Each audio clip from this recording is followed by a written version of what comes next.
welcome to the channel. I'm back to break down this Monday Night Football NFL DFS Showdown slate on Draftkings and Fanduel. Have some large prizes to be won at the top. Excited to get into it. Before we do, a quick reminder that if you do enjoy the content at any point in this video, if you could please take a moment to leave a like on this video, subscribe to the channel, hit the notification bell. That would be greatly appreciated.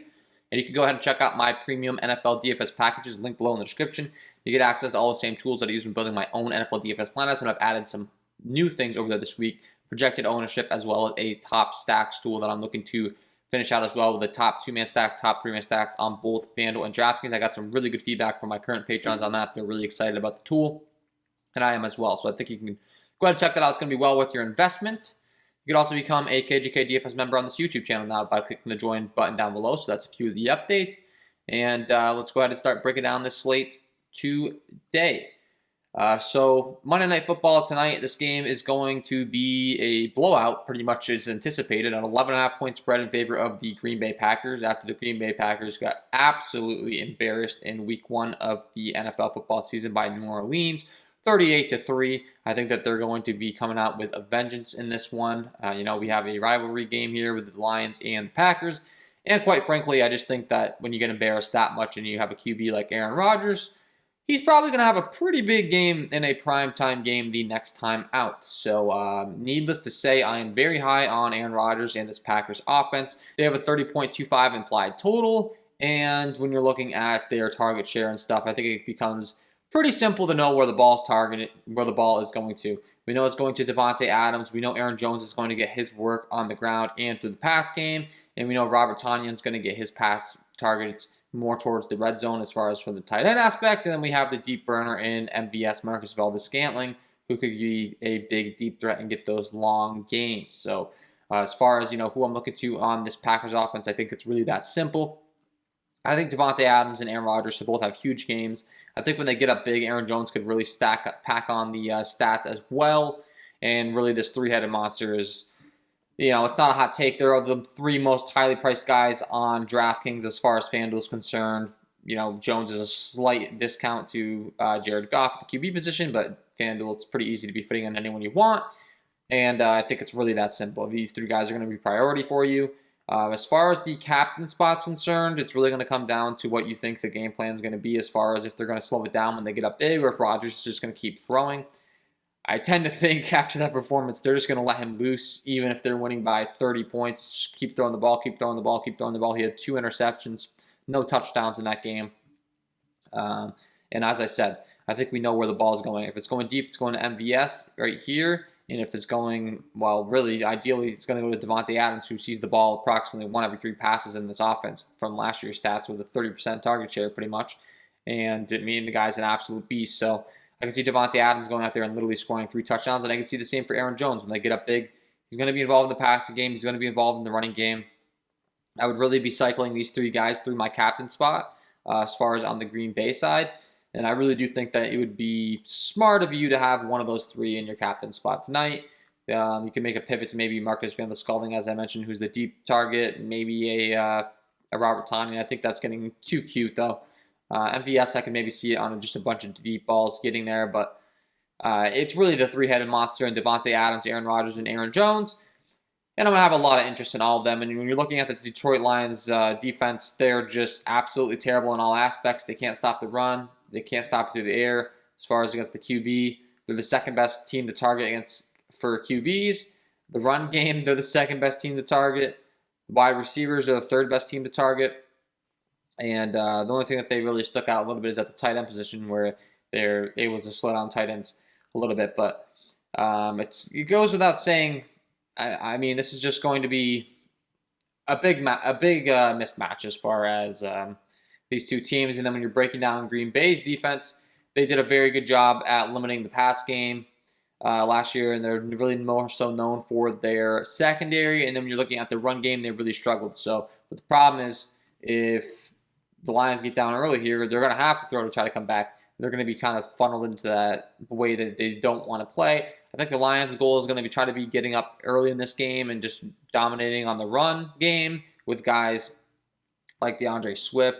And then, of course, they have Jamal Williams, the pass-catching back in the backfield as well. But I don't really think that's going to be the way this game goes based on my prediction as far as the game scripts. I think the Green Bay is going to get up big here. I think Green Bay is really going to put some points up on the board.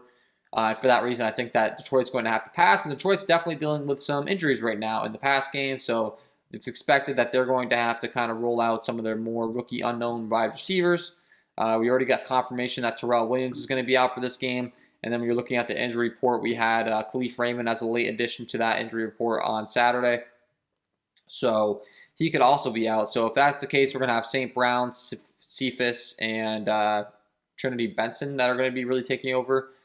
And, you know, it's not like these guys typically have a huge role in the pass game. We did see Cephas get, I apologize if I'm saying his name wrong. I don't know how to pronounce his name. But we did see him get 6 targets in week 1. One of which he was to the reel in for a touchdown. So, I mean, that's a little bit promising, I guess, with the new QB and Jared Goff maybe developing some chemistry. But it's going to be him, St. Brown, who also had a really big chance for a huge play downfield. But, you know, Goff missed him down the sideline. And he was able to finish with 59 snaps right behind Khalif Raymond. And then, as mentioned, if Raymond's out, and Brown's going to have an even more sizable role alongside with these other wide receivers in Benson and Cephas. So those 3 guys are really all going to get a big, heavy share increase if there is no Raymond tonight. So definitely keep your eyes on that because they're going to be great value plays. And you can definitely be pairing them up with some of these other guys that we talked about. So with that being said, let's go ahead and start building somewhat of a lineup here. So I would say in the captain spot here on Draftkings, you have to have one of the 3 guys I said. So let's go ahead and just say it's going to be Aaron Rodgers in the captain spot, and he's just really going to air it out. Pair him up with his 2 wide receivers on the outside, and Devontae Adams and Marcus Valdes-Scantling. That's going to give us about 5,100 per player.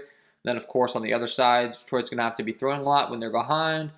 Jared Goff, that's going to limit us down to about the 2K range.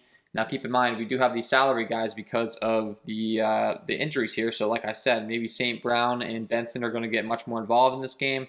And, you know, you're looking at a pretty decent lineup there with the game script that we discussed. So, you know, that's just an idea of what I expect this game to go. I think that the Detroit side is going to really kind of not have much luck here. I mean, their pass defense is terrible. They have to take on Aaron Rodgers. He's coming off a terrible game. I think it's just kind of a calm before the storm situation when it comes to Green Bay's offense, and they're going to absolutely go off tonight.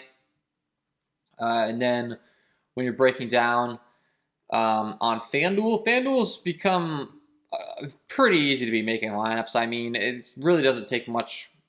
Let's say we'll go with the 3-headed monster and Rodgers, Adams, and Jones.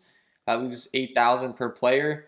You know, we can easily jam in a couple pass catchers on the Lions side, and that's our lineup. I mean, I would make an argument that you might want to have Jared Goff in there to run it back, but realistically, do you really need him? I don't really think so. I mean, if we put Jones and then Goff, that gives us 2,000.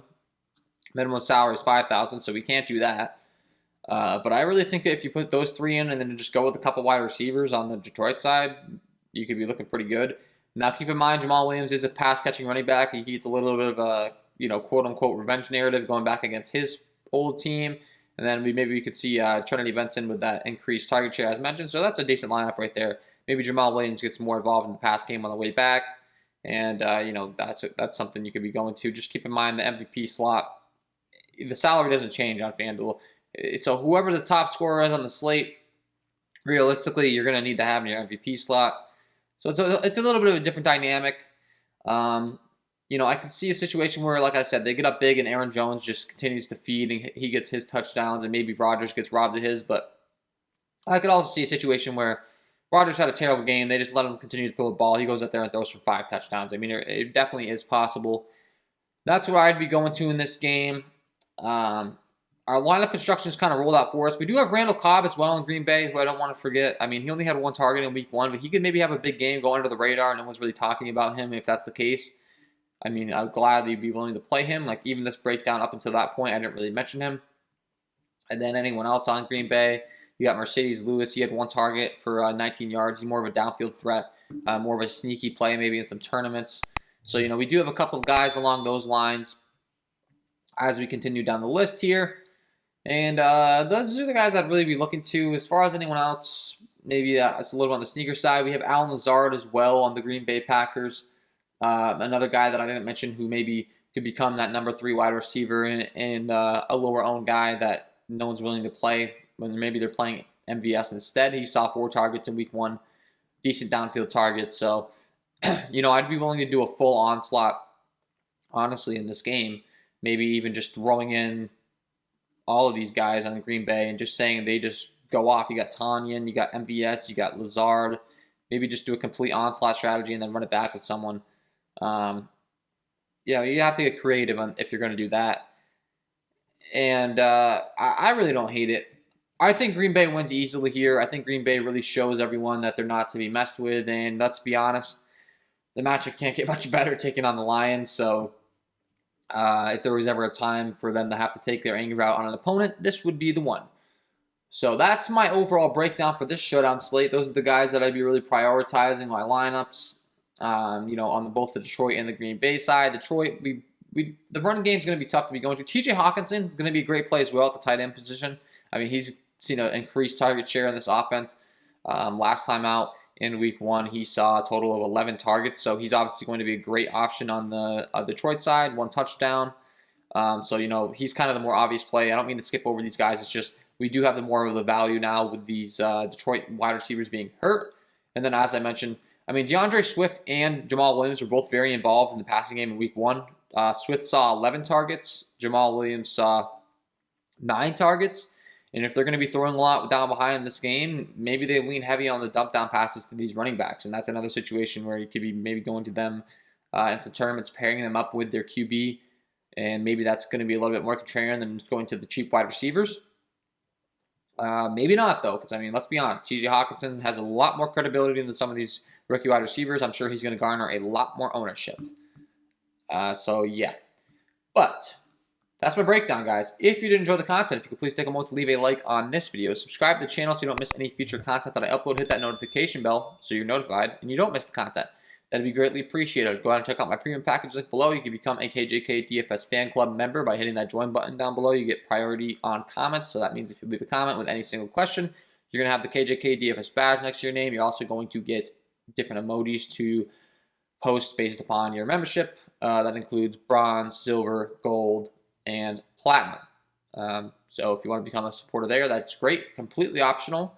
But I've gotten some feedback before on what to do if you win a tournament or something. I think that's a good alternative for showing me support. So that's the new additions. I got some great stuff going on with the NFL package. Feel free to purchase that. I think it's going to be well worth your investment. And that's all I got for you guys. I wish you all the best of luck tonight, and we will see you in the next video.